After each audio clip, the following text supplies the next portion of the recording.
Hi, Patrick. I'm Stewart. I'm a Census Engagement Manager.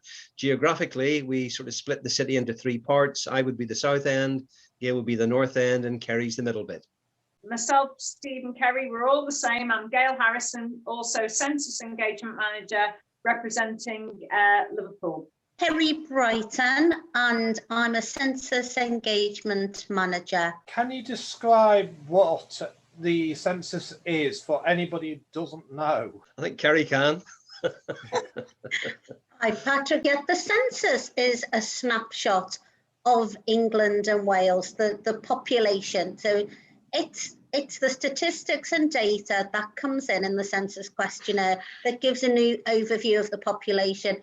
So all the questions on the questionnaire are really important that they're completed and completed accurately. Age, ethnicity. This census is the first fully digital census, so people are going to be able to go online. But if they can't get online and complete this census, there will be options such as a paper questionnaire that they can access, and there's also a telephone capture.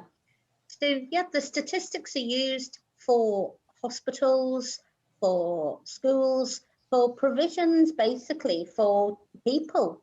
And that's why it is a really important thing. It's important to do, and it's every 10 years. So it's an opportunity that only comes around once a decade. So people coming on board, completing the census, all that information is really, really important. 2021, a very unusual year because it's the first census to be held with a pandemic, isn't it? Well, not really, because actually, and it is a bit spooky, that the upcoming 1921 census will be released next year. And when we get to see all the nooks and crannies of that census, it will be on the back of the 1919 Spanish flu pandemic. So it's bizarre that it's actually it's 100 years from the last pandemic to 2019 to COVID-19, obviously. So it's going to be really interesting to see how people lived from 1911 to 1921, because that will also obviously encompass the First World War. So this is going to be an extremely historic and very important one, not only from a normal census point of view, but also from a medical point of view then. Yeah, I'd say, Patrick, when you think, we can look back even to, what was it, the 1940s when we started to use penicillin. Can you imagine the medical advances that have been made, even in the last few months, trying to, discover what the COVID-19 strain is, and then finding a vaccine that could, under normal circumstances, would take years, but they've been able to get a vaccine together in the last few months. And you compare that to how life must have been in 1919 during the Spanish flu pandemic. It's hard to imagine the strides that we've made in such a short space of time. I'll give you another example of that before Kerry gives us sort of an overview as well, and that is that I think it was on the back of the information from the 1921 census that they discovered that in actual fact the Spanish flu had been incorrectly called the Spanish flu. The actual origins of the virus strain had started, we believe, in America, in Kentucky, on a farm, but because of the First World War, that virus traveled across in ships across into to Europe to fight in the trenches, and as a result the pandemic spread very quickly. I think it was the Spanish government that actually were prepared to release the issue that there was widespread death and pestilence as a result of the strain. So the actual name of the flu unfortunately stuck with Spain. It could have been any other country in Europe had they released the information first of all. What is the outcome of the census? Who gets access to it, and how does it actually get used then? So the Office for National Statistics, they only share the data. They don't share the statistical data. They don't share the personal data. The personal data is locked away for 101 years. So after the 100th year anniversary, the following year, that personal data is released, and it's released to access by the general public. so they can look at ancestors, where they were, what they were doing. So, you know, it has that historical context and the value to the public to find out more about their family history. Then the other statistics are used by funding charities, the local authority uses it. The population means money. It means money to the local authority, again, because of how they fund all the hospitals, schools, etc. So the statistics are shared and used by businesses that, you know, use it for the benefit and the good of the general public. Patrick, that process hasn't really changed that much from the very first census back in 1801. The actual purpose of the very first census was to determine how many men were fit to go and fight in the Napoleonic Wars. So the data that was gathered then actually led to the formation of the armies and the strength of those armies and the various battalions that took place. So exactly as Kerry said, all that data goes towards decision making at local government level, and of course at national government level as well. Now, I believe you're after help and support, aren't you, as well, in the run up to it? Patrick, Gail here, and by the very nature of our job title, I think the clue's in the name. We are Census Engagement Managers, and what we've been doing since September is trying to engage and encourage communities, and especially those ones that would ordinarily find it difficult to complete census. So we're here to just put it out there that it's all about us, the census. It's about everybody, everybody's included. And what we're trying to do is make sure that everybody who completes census completes it accurately. So whatever their needs are for their community or for their faith or for community groups or infrastructure where they live, we want to make sure we get as many people to complete it. So the data is accurate, and essentially data means money. So the better the capture, the more money there'll be for our communities. And we're here to just help and assist in any way we can and make sure we push that message that it's, first of all, totally independent of government. The Office for National Statistics is an independent body that holds on to the data. And as Kerry's alluded to, it's kept completely safe for 101 years. The data, just the data itself, will be released next year. So when the data is released next year, then we'll have a better idea of how we're living at the moment since the last census in 2011. So we're just here to encourage as many people as possible who may struggle for a variety of reasons in completing census, and to help them how to do it. For example, if English is your second language, perhaps if you are hard of hearing, the support for those that require British Sign Language, the census will be in Braille. Any avenue we can possibly let people know about to help them complete census is what we're here to do. If they aren't actually registered as English, do they still have to fill it in? Yes, they do. And that's one of the ways in which you can truly say that the modern census now is all embracing. It's diverse. It encompasses all members of society, whether that's from the royal household or people who may have arrived as asylum seekers or as refugees. Everyone has to be counted. And that, in some ways, in fact, other people have described this, politicians have described it, sorry, I beg your pardon, political commentators have described it as a civic duty, but it's an apolitical process as well. It's not designed to reflect politics in that sense, but we're aware of the fact that there will be people who will be resistant to that. And exactly as Gail and Kerry have said, then it's up to us to try and encourage everyone to understand that it's an obligation on our part to fill in the census so we can gather that data, and that data actually equals cash in the long term. But there will be resistance, we know that, and part of our job and our role is to work with people and support people in completing the census, understanding that it has many benefits. Of course, nothing will change for this census now. Patrick, the census form, should you wish to look at it, is on the ONS website. It's open for everybody to look at now. So the questions for this census are set in stone. may be different again for 2031. And I'll give you an example of that actually, because there are 2 additional questions. The census is although it's only every 10 years, it's a moving juggernaut, because it does reflect on what's gone before as well as what's happening now. What's gone before and campaigning leading up to this census has determined the questions that go in. So as an example, this time round, the Royal British Legion campaigned to have a question about veterans put on the census, because they felt that they were being left behind and and that census wasn't inclusive enough about them. So there's now a question on military veterans and whether or not you've served in England or Wales.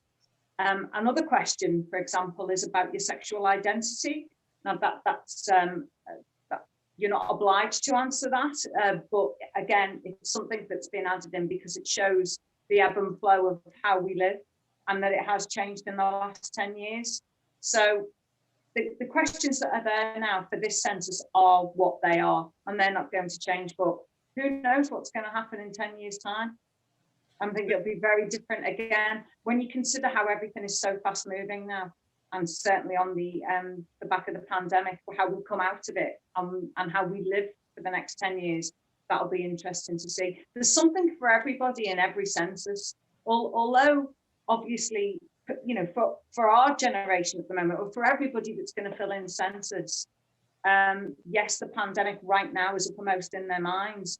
But, you know, in 10 years' time, that may not be the case. They'll have different issues and different needs and wants.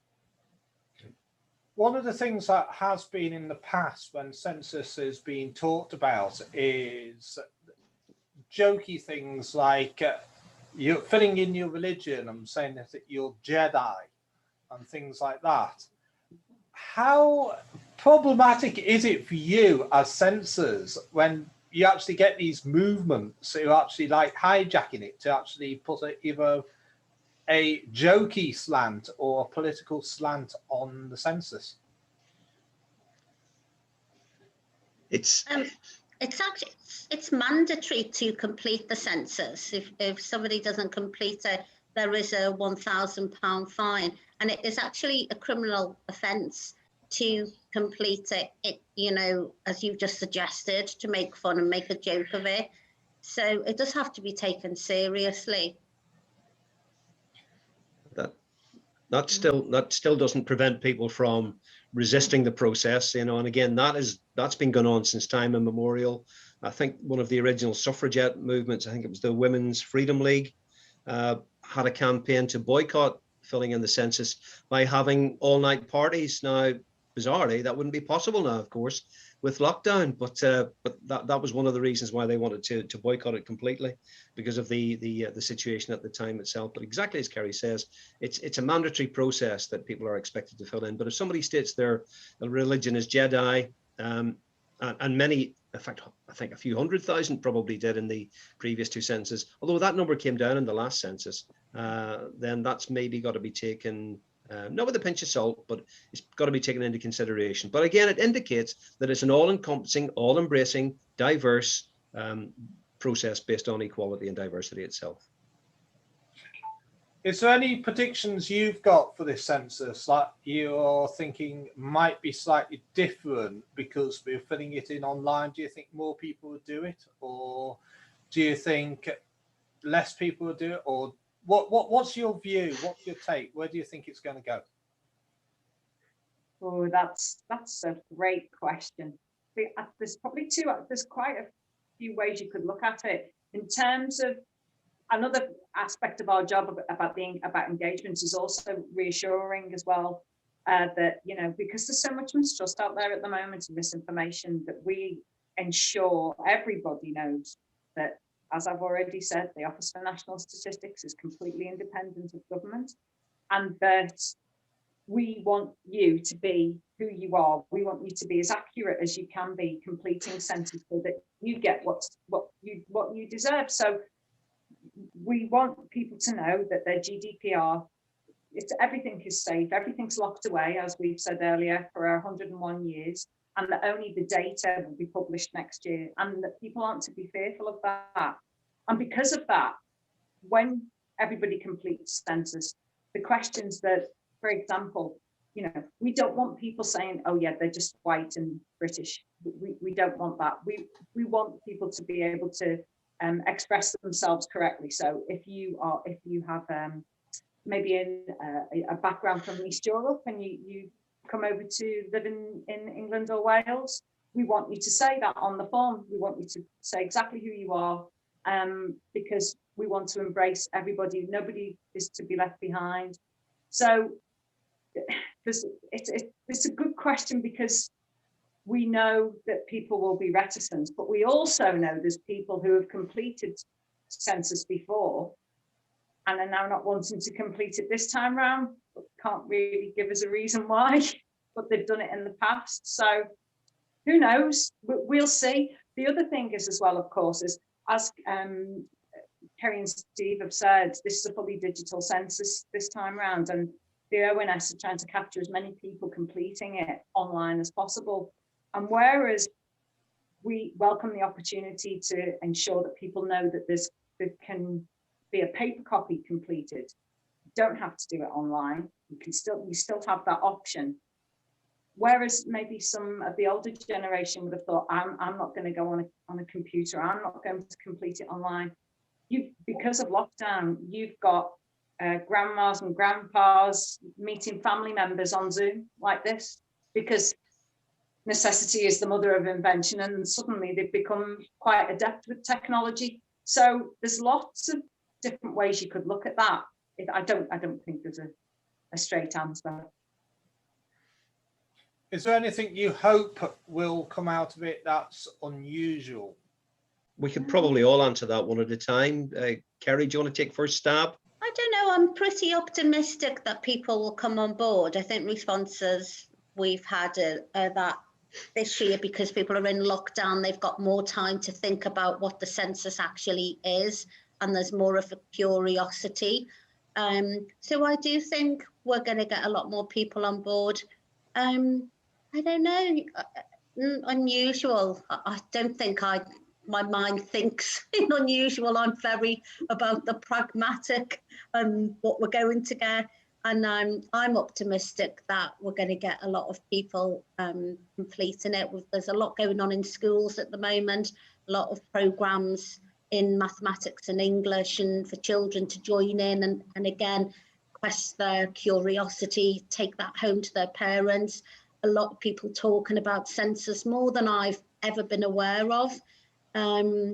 So I honestly can't think of anything that I think out of the usual that's gonna be those questions on. I'm thinking of things like, say, maybe age. There's more people over 100 than ever before, or yeah, there will be. I mean, the data it becomes data rich, information rich when the process is complete. I think what it will demonstrate that Britain is becoming a much more culturally diverse and enriched society. Those sorts of figures will speak loud and clear. If you look at the demography of wards in Liverpool, for example, that's changing. That's changing all the time. And I think those kind of things will come out. And I think the vast majority of the population will embrace that and welcome it. I think there will be people in the population who may be fearful of that or resist it in some way. But it really is, exactly as we said at the very outset, Patrick, it's a snapshot of life in 2021. We can't even say post-pandemic. It's during the pandemic. Whether or not there'll be any more Jedi or Mandalorians, perhaps this time, because that's the latest Star Wars spin-off as well. Who's to say? But I think they've moved now to a more refined process that brings out exactly the type of information that's required to make those, as Gail and Kerry had said before, those really big judgment calls on how funding is put into local government and considered at a national government level itself. So I suppose it's a bit like, the questions you ask will provide the answers you want to some degree. But you never know. Life can be full of surprises. Who thought we would be having this conversation by Zoom 12 months ago? We were all hoping that would be over inside a few weeks. That's not to be the case. So you never know what's around the corner, Patrick, but we'd be really confident that with a high percentage turnout across Liverpool and Merseyside, we'll get the kind of answers that we need to get the funding back into the city and the county and wider afield as well. Well, I thank would you. have hoped Oh, if sorry. there'd have been a question for how many vegans there are in Liverpool and what football team you support, but sadly there's not.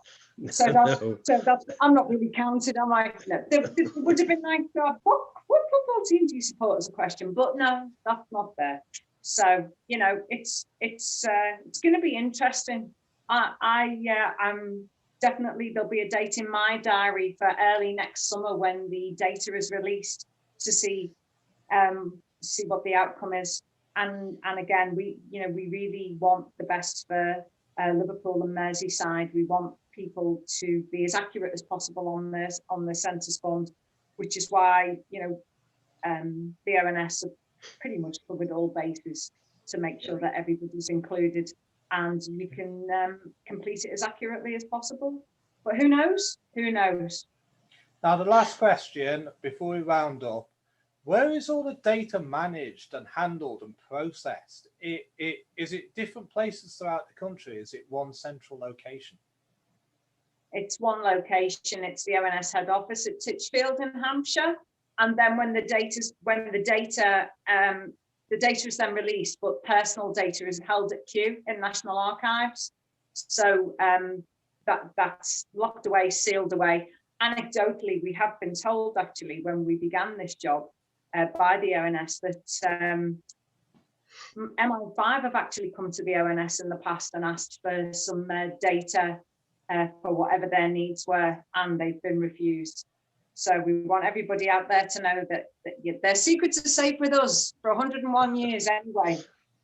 You're all right. That's a good strap. For 101 years. That's a good strap line, actually, Patrick. Your secret's safe with us. Well, I think sorry, I was going to say it's very closely guarded now, all the information after the 1931 census was all lost in a fire. That's right. So more than ever, it's closely guarded and precious. Yeah. Well, thank you for your time. Absolutely fantastic talking to you, and that was absolutely brilliant. Thank you.